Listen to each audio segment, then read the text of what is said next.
Telugu stories లైబ్రరీకి మీ అందరికీ స్వాగతం. ఇప్పుడు మనం వినబోయే కథ రిటైర్మెంట్. రచన శ్రీ ధవళ గారు.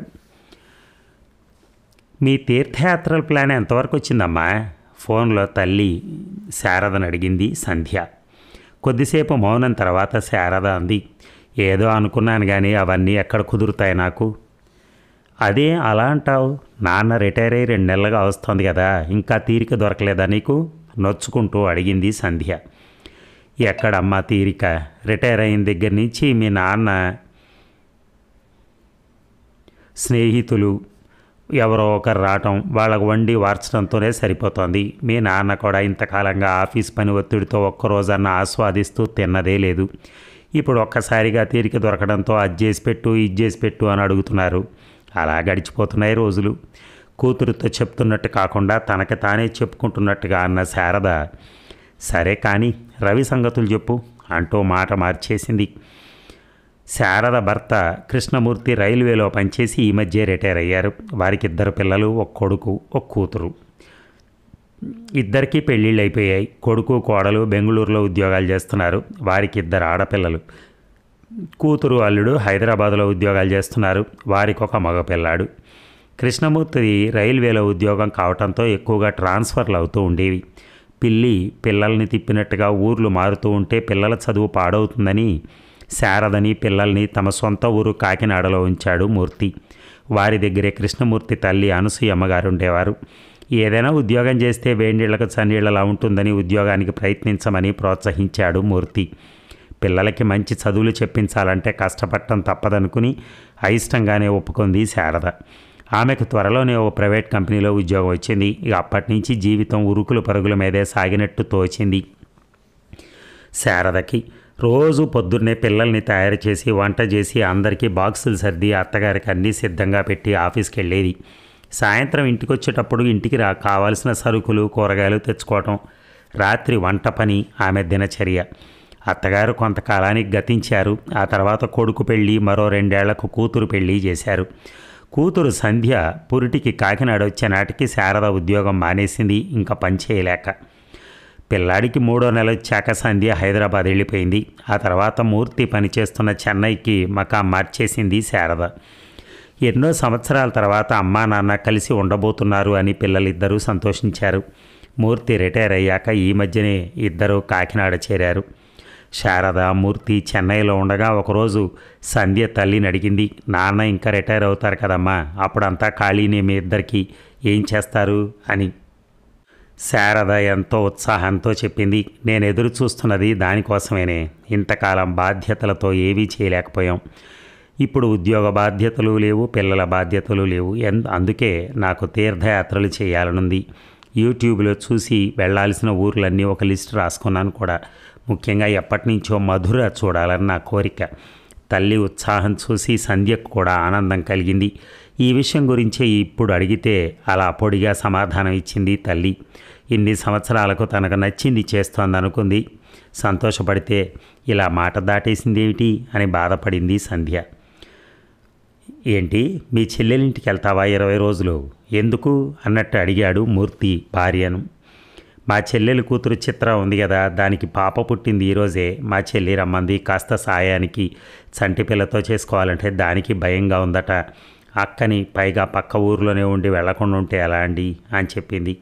సరే వెళ్ళిరా, ఎంత అవసరం ఉంటే పిలిచిందో, నా తంటాలేవనే పడతానులే అన్నాడు మూర్తి. ప్రయాణానికి తయారవడంలో మునిగిపోయింది శారద. ఆ రోజు సాయంత్రం సంధ్య ఫోన్ చేసినప్పుడు చెప్పింది శారద తన అనుకోని ప్రయాణం గురించి. సంధ్య వెంటనే అంది, నువ్వు పిన్ని వాళ్ళ ఇంటికి వెళ్తే నాన్న ఒక్కరే ఉండాలి కదమ్మా, హైదరాబాద్ వచ్చే మన నాన్నని కొన్ని రోజులు మాతో గడపచ్చు.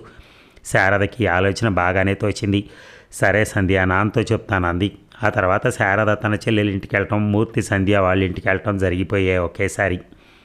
ఇక ఏంటమ్మా నువ్వు వచ్చావు స్టేషన్కి, సాగర్ లేడా అని అడిగాడు మూర్తి తనను తీసుకెళ్ళటానికి వచ్చిన కూతుర్ని చూసి. ఇంట్లోనే ఉన్నాడు నాన్న, నేనే మీకు నా డ్రైవింగ్ చూపించాలని వచ్చాను నవ్వుతూ చెప్పింది సంధ్య. వాళ్ళిద్దరూ మాట్లాడుకుంటూ ఇల్లు చేరేసరికి ఉదయం 6 అయింది. ఫ్రెష్ అయ్యి రండి నాన్న, కాఫీ ఇస్తాను అంది సంధ్య. సంధ్య ఇచ్చిన కాఫీ తాగి పేపర్ చదువుతూ కూర్చున్నాడు మూర్తి. సంధ్య వంట పనిలో పడింది. 1:07 కొట్టేసరికి సాగర్ లోపల నుంచి పిలిచాడు, సంధ్య కాఫీ అని. వస్తున్నా అంటూ కాఫీ కలిపి లోపలికి తీసుకెళ్ళింది. ఒక పావుగంట తర్వాత రవిని లేపి బ్రష్ చేయించి బయటికి తీసుకొచ్చింది. వాడు మూర్తిని చూస్తూనే హాయ్ తాత ఎప్పుడొచ్చావు అని అడిగాడు సంతోషంగా. పొద్దున్నే వచ్చానురా, నీకు సర్ప్రైజ్ ఇవ్వాలని నీతో చెప్పలేదు మమ్మీ అన్నాడు వాడిని ఒళ్ళో కూర్చోబెట్టుకుంటూ. అవునా, నేను చాలా సర్ప్రైజ్ అయ్యాను అన్నాడు రవి సంతోషంగా. ఈలోపు సంధ్య రవికి పాలు తీసుకొచ్చి, రవి పాలు తాగి స్నానం చేసినా త్వరగా, తాతయ్యతో సాయంత్రం ఆడుకుందు కానీ అంది. ఓకే మమ్మీ, తాత సాయంత్రం నీకు నా కొత్త వీడియో గేమ్స్ నేర్పిస్తాను అన్నాడు ఉత్సాహంగా. అలాగే అన్నట్టు తల ఊపాడు మూర్తి. సాగర్ బయటకు వస్తూ బాగున్నారా మాయ అని పలకరించాడు. బాగున్నాను సాగర్. ఎలా ఉంది మీ రిటైర్డ్ లైఫ్ అడిగాడు సాగర్. చాలా ప్రశాంతంగా ఉంది సాగర్. ఇప్పటికీ దొరికిన తీరికతో నా పాత స్నేహితులందరినీ కలుస్తూ కులాసాగా కబుర్లు చెప్పుకుంటూ నచ్చినవి వండించుకొని తింటూ హాయిగా గడిపేస్తున్నాను అన్నాడు మూర్తి. సాగర్ మూర్తి మాటల్లో పడ్డారిద్దరు. సంధ్య పిల్లాడి వెనక తిరుగుతూ వాడిని స్కూల్కి తయారు చేస్తూనే వంటింట్లో పని చక్కబెడుతోంది. 7:30 అయ్యేసరికి రవికి ఇడ్లీ తినిపించి స్కూల్ బస్ ఎక్కించడానికి వెళ్ళింది. ఈలోపు సాగర్ పేపర్ తిరగేసి వాకింగ్కి వెళ్ళొచ్చాడు. సాగర్ స్నానం చేసి వచ్చేసరికి 8:30 అయింది. రండి నాన్న, టిఫిన్ రెడీ పిలిచింది సంధ్య. మీకు ఇష్టమని పెసరట్టు ఉప్మా చేశాను అంది. మరి పొద్దున్న రవికి ఇడ్లీ పెట్టినట్టున్నావు సందేహంగా అడిగాడు మూర్తి. అదే, వాడు పెసరట్టు తినడు, ఉప్మా అంటే చీ అంటాడు, అందుకే వాడికి ఇడ్లీ చేశాను. మీకు సాగర్కి కూడా ఇష్టమని పెసరట్టు చేశాను అంది సంధ్య. ఆఫీస్కి వెళ్ళేదానివి ఇన్ని పనులు ఎందుకమ్మా అన్నాడు మూర్తి నొచ్చుకుంటూ. ఏం పర్లేదు నాన్న, నాకు అలవాటే అనేసింది సంధ్య తేలిగ్గా. నువ్వు కూడా తినచ్చుగా సంధ్య, మళ్ళీ నీకు ఆఫీస్ టైం అవుతుందేమో అన్నాడు మూర్తి. ఈరోజు మా ఇద్దరికి వర్క్ ఫ్రమ్ హోమ్ నాన్న, తొందర లేదు, నేను మీకు స్నానం చేసి తింటాను అంది. తర్వాత సంధ్య స్నానం చేసి వచ్చి అప్పటికే టేబుల్ మీద ఉన్న చల్లారిన పెసరట్టు తింటూ, ఇంకేమిటి నాన్న మీ కాలక్షేపం బాగానే అవుతుందా అని తండ్రిని అడిగింది. అది సరే కానీ అలా చల్లారినవి తినకపోతే నువ్వు వేడిగా వేసుకోవచ్చు కదమ్మా అన్నాడు మూర్తి. సంధ్య నవ్వుతూ, ఇందాక మీకు వేసినప్పుడు పెనం వేడిగా ఉందని నాకు కూడా 2 వేసేసుకున్నాను నాన్న, మళ్ళీ విడిగా అంటే టైం వేస్ట్ కదా, అయినా ఇదేమైనా కొత్త, నాకు రోజు అలవాటే అంది తేలిగ్గా. తండ్రి మనస్సు బాధపడింది. సాగర్ ఈ సంభాషణ వింటూ కూడా ఏమీ మాట్లాడలేదు. ఫోన్లో ఏదో చూసుకుంటూ ఉండిపోయాడు. తర్వాత సంధ్య ఆఫీస్ పని చేసుకుంటూనే మధ్యలో వచ్చి పని మనిషికి గిన్నెలు వేయటం లాంటి పనులు చేసింది. మూర్తి పుస్తకం చదువుతూ ఇవన్నీ గమనిస్తున్నాడు. పని మనిషి వెళ్ళిపోయాక సంధ్య వచ్చి అరగంటలో గబగబా వంట చేసేసింది. ముగ్గురు కబుర్లు చెప్పుకుంటూ తినేశారు. సాయంత్రం రవిని స్కూల్ బస్ దగ్గర నుంచి మూర్తి తీసుకొచ్చాడు. రవి వచ్చాక వాడి షూస్ విప్పించి బట్టలు మార్చింది సంధ్య. రాగానే గేమ్స్ ఆడతానంటే వాడిని ఆపి ముందు హోంవర్క్ చేయమంది. వాడు అయిష్టంగానే బ్యాగ్ తీశాడు. నేను చూస్తాలే సంధ్య, నువ్వు వెళ్ళి నీ వర్క్ చూసుకో అన్నాడు మూర్తి. చాలా థ్యాంక్స్ నాన్న అంది సంధ్య హాయిగా. రవి చేత హోంవర్క్ చేయించాక వాడితో కాసేపు వీడియో గేమ్స్ ఆడాడు మూర్తి. ఈలోపు సంధ్య అందరికీ స్నాక్స్ ఇచ్చి టీ పెట్టింది. సాయంత్రం 6 అయ్యేసరికి సాగర్ ల్యాప్టాప్ మూసేసి హాల్లోకి వచ్చి కూర్చున్నాడు. రవి వాళ్ళ నాన్నతో, నాన్న ఈరోజు ఫ్రైడే కదా, ఏదైనా మూవీ చూద్దాం అన్నాడు. సరే అలాగే రవి అంటూ సాగర్ టీవీ ఆన్ చేసి ఓటీటీలో కొత్తగా రిలీజ్ అయిన సినిమా ఒకటి పెట్టాడు. ముగ్గురు చూస్తున్నారు. సంధ్య మాత్రం ఇంకా ఆఫీస్ పనిలోనే ఉంది. 7 అయ్యాకొచ్చి ఏం సినిమా చూస్తున్నారు అంటూ ఒకసారి టీవీలో చూసి అంతలోనే అమ్మో టైం 7 అయిందా అంటూ గడియారం చూసి, నేను వెళ్ళి వంట చేయాలి బాబు అనుకుంటూ వంటింట్లోకి వెళ్ళింది. 1 గంట అయ్యాక భోజనానికి రండి అంది. ఇక్కడికే తీసుకురా మమ్మీ, సినిమా ఇంకా అవ్వలేదు అన్నాడు రవి. ఓకే అని అన్ని టీవీ దగ్గర అమర్చింది. మూర్తి కూడా వెళ్ళి కూతురికి హెల్ప్ చేశాడు. రవి సినిమా పాజ్లో పెట్టి వెళ్ళి నీళ్లు తీసుకునిరా అని పురమాయించాడు. సరే తాత అని పరుగున వెళ్ళాడు రవి. అందరూ సినిమా చూస్తూ భోజనం ముగించారు. సంధ్య వంటింట్లో అన్నీ సర్దుకుని వచ్చేసరికి సినిమా అయిపోయింది. రవి ఇంకా వెళ్ళి పడుకో, రేపు హాలిడే ఉంది, నాకు నాన్నకు కానీ నీకు కాదు అంది సంధ్య. సరే మమ్మీ, కానీ రేపు నైట్ మాత్రం నా ఇష్టం వచ్చినంతసేపు చూడనివ్వాలంటూ మూర్తికి గుడ్ నైట్ చెప్పి వెళ్ళిపోయాడు రవి. ఇంతలో తన ఫ్రెండ్ ఫోన్ చేస్తే మాట్లాడుతూ రూమ్లోకి వెళ్ళాడు సాగర్. ఏంటమ్మా సంధ్య, నీకు ఆఫీస్ వర్క్ ఎక్కువ ఉంటుందా, చాలాసేపు చేసినట్టు కనిపించావు అడిగాడు మూర్తి. అదేం లేదు నాన్న, వంట చేయడానికి రవి ఇంటికి వచ్చాక చూసుకోవటానికి మధ్యలో బ్రేక్స్ తీసుకుంటాను కదా, అందువల్ల కొంచెం ఎక్స్ట్రా టైం పడుతుంది నాకు అంది. ఇంతలో సాగర్ వచ్చి, సంధ్య నా ఫ్రెండ్ కిషోర్ తెలుసు కదా, రేపు వాడు తన వైఫ్తో కలిసి హైదరాబాద్ వస్తున్నట్ట, కలిసి చాలా రోజులైంది కదా అని మన ఇంటికి లంచ్కి రమ్మన్నాను, ఎలాగో నీకు రేపు సెలవే కదా అని ఓకేనా అని అడిగాడు. అలాగా, సరేలే ఎలాగో రమ్మని చెప్పేసావుగా, ఏదో ఒకటి వెరైటీ చేస్తాలే రేపు అంది ఒకంత నీరసంగా. థ్యాంక్స్ అని లోపలికి వెళ్ళిపోయాడు. చూసారా నాన్న, సెలవు రాగానే ఏదో ఒక పని ఇలా వస్తుంది. సర్లే, ఆడవాళ్ళకి తప్పదు కదా. మీకు రిటైర్మెంట్ అయినా ఉంది, కానీ మాకు అది ఉండదు అంటూ నిట్టూర్చింది సంధ్య. మూర్తి ఆలోచనలో పడ్డాడు. ఆ మరుసటి రోజు కిషోర్ అతని భార్య వచ్చారు. మర్యాదకు మూర్తి వాళ్ళందరి దగ్గర కూర్చున్నాడు, కానీ మనసంతా ఆలోచనలతో నిండిపోయింది. ఇదివరకు కూడా తాను కొన్నిసార్లు ఇక్కడికి వచ్చాడు, కానీ ఎప్పుడూ తన కూతురు ఇంత కష్టపడుతున్నట్టు తనకు తోచలేదు. ఎప్పుడూ శారత్తో కలిసి రావటం వల్ల తను అంతగా గమనించలేదా? అయినా తన కూతురు అల్లుడు కన్నా ఎందులో తీసిపోయింది. ఒక్క వయసులో తప్ప ఇంకెందులోనూ తక్కువ కాకుండా ఉండాలనే వెతికి మరీ ఈ సంబంధం చేశాడు. మరి ఎందుకు సంధ్య మాత్రమే అంత కష్టపడుతోంది? ఇదివరకు సాగర్ ఇలా ఉన్నట్టు తనకు గుర్తులేదే. అయినా అతన్ని తప్పు పట్టడానికి తనకేం అర్హత ఉంది? తను కూడా ఇంట్లో ఇలాగే ప్రవర్తిస్తాడు. పైగా తన భార్య ఇష్టాయిష్టాలకు ఎక్కువ విలువిస్తాడని మంచి పేరుంది బంధువర్గంలో. ఇలాంటి పరిస్థితులు చూశాక ఇప్పుడు అనిపిస్తోంది తను శారదకు తగినంత సాయం చేయలేదేమో అని. అవును, తానెప్పుడు శారదకింటి పనిలో సాయం చేయలేదు. శారద ఎప్పుడూ అడగలేదు మరి తనని. ఇప్పుడు సంధ్య అయినా సాగర్ను ఒక్క మాట అంటలేదు కదా. కానీ ఒక తండ్రిగా తన కూతురి కష్టం తన కళ్ళకు కనపడింది. కానీ తనతో ఇన్ని సంవత్సరాలు కష్టంలోనూ సుఖంలోనూ సహచర్యం చేసిన శారద కష్టం తనకెప్పుడూ కనపడలేదు. ఇంత చిన్న విషయం ఇంతవరకు తనకు గ్రహింపుకు రానందుకు చాలా సిగ్గుపడ్డాడు. అక్కడ ఉన్నన్ని రోజులు సంధ్యకు తనకు చేతనైన సాయం చేస్తూ వచ్చాడు. ఓ రోజు సంధ్య అడిగింది, నాన్న, ఇంకా మీకు ఆఫీస్ లేదు కదా, ఏవైనా గుళ్ళు గోపురాలు చూసి రావచ్చు కదా, అమ్మకి ఎప్పటి నుంచో కోరికగా ఉంది అని. అవునా, అమ్మ వెళ్ళాలనుకుందా అడిగాడు మూర్తి. అనుకోవటం ఏంటి నాన్న, మీరు రిటైర్ అయ్యాక ఎక్కడికి వెళ్ళాలో ఒక పెద్ద లిస్టు రాసి పెట్టుకుంది కూడా. అందులో మొదటిది మధుర చెప్పింది నవ్వుతూ. ఇంత కథ ఉందా, నాతో మాట మాత్రం చెప్పలేదే అన్నాడు నిష్ఠూరంగా. ఈ మధ్య కథ నాన్న మీకు తీరిక దొరికింది, అందుకని మీ స్నేహితులు కలుస్తూ ఎంజాయ్ చేస్తున్నారని ఊరుకుందమ్మ. అయినా అమ్మ ఎప్పుడూ చెప్పదు కదా తన మనసులోని కోరికలు అంది సంధ్య. పోన్లే, నాతో చెప్పి మంచి పని చేసావు. వచ్చే నెలలో మా ఇద్దరికి మధుర వెళ్ళటానికి టికెట్స్ బుక్ చేస్తాను. అమ్మతో అప్పుడే అనకు, సర్ప్రైజ్ అన్నాడు మూర్తి. చిన్నపిల్లాళ్ళ చెప్తున్న తండ్రికేసి అలాగే అన్నట్టు తల ఊపింది సంధ్య. శారద ఇంటికొచ్చే రోజు తనకంటే ముందే మూర్తి ట్రైన్ దిగాడు. శారద వచ్చే సమయానికి తనకు వేడిగా కాఫీ చేసి ఇవ్వాలనుకుంటూ దారిలోనే పాల ప్యాకెట్ కొని ఇంటికి వెళ్ళగానే ముందు డికాక్షన్ వేసి అప్పుడు స్నానానికి వెళ్ళాడు. శారద లోపలికి వస్తూనే ఎన్నింటికి వచ్చారండి అంటూ వచ్చింది.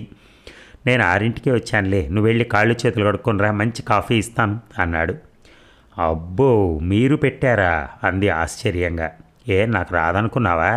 ఇది వరకంతా నేనే చేసుకోలేదా ఏమిటి అన్నాడు కినుకగా.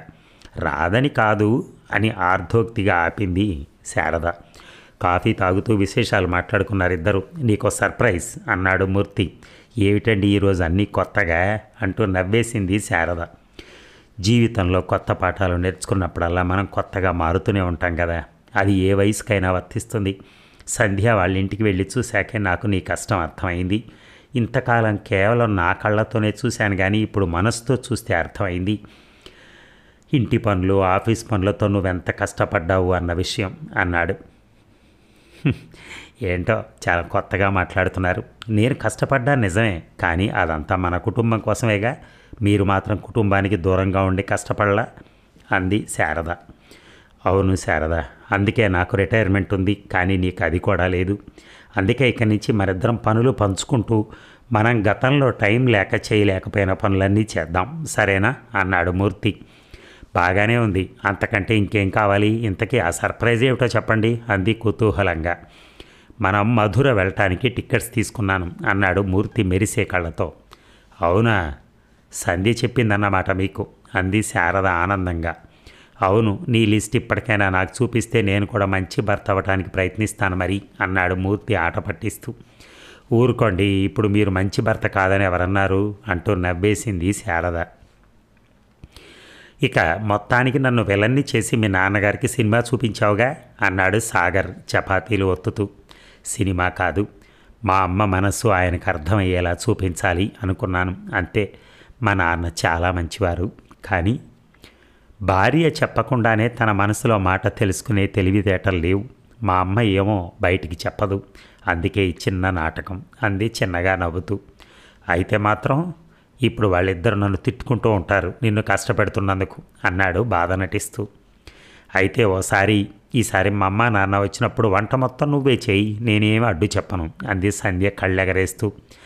ఆ వంట తిన్నారంటే ఎప్పటికీ క్షమించరు నన్ను అన్నాడు సాగర్. ఇద్దరు నవ్వుకున్నారు పెద్దగా. అదండి కథ. చూడండి ఎంత హాయిగా ఉందో ఆ కథ.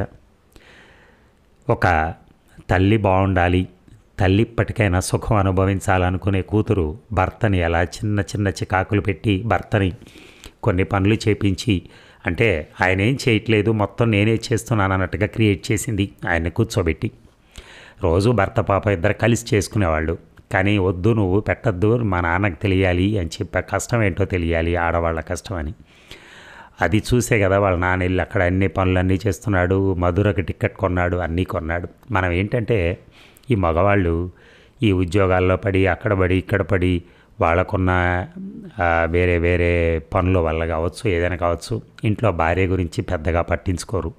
దానివల్ల వాళ్ళ కోరికలు కానీ వాళ్ళ ఇష్టాలు కానీ వాళ్ళు చేయలేకపోతారు, అంటే తెలుసుకోలేకపోతారు. ఇంకొకటి ఏమిటంటే చాలామంది భార్యలకి ఇప్పటికి కూడా భర్త అంటే కొంతమందికి భయం బాగా. ఏదైనా అంటే కసురుకుంటారేమో, ఎందుకు మనసు పాడు చేసుకోవటం, ఇలాంటివన్నీ. అలా జరిగింది ఈ కథ. చివరికి కూతురు ఆ రెండిటికి చక్కటి ఆనకట్ట వేసింది వాళ్ళ ప్రేమకి. ఇప్పుడు వాళ్ళిద్దరూ కూడా దగ్గరగా హాయిగా ఉన్నారు, ప్రశాంతంగా రిటైర్మెంట్ జీవితాన్ని అనుభవిస్తూ. ఇంకొకటి ఏంటంటే నేను మీ అందరికీ సారీ చెప్పుకోవాలి బేసిక్గా. ఎందుకు చెప్పాలి అంటే నాకెందుకో నేను ఏది చూసినా ఏదైనా విషాదకరమైన వార్త విన్నా, వార్తలు అంటే సరే ఓకే, ఇలాంటి విషాదకరమైన కథలు విన్నా, లేకపోతే మాతృదేవోభావ లాంటి సినిమాలు చూసినా ఏంటో చూసిన ప్రతిసారి ఏడుపు వస్తూ ఉంటుంది. అలాగే ఈ కథ కూడా చదువుతున్నప్పుడు, కొన్ని కథలు చదువుతున్నప్పుడు వస్తూ ఉంటుంది నాకు. ఆ టైంలో మీకు ఏమైనా స్టోరీ అర్థం కాకపోతే నన్ను క్షమించేయండి, ఎందుకంటే పెద్దవాడిని కదా, తప్పదు. Thank you.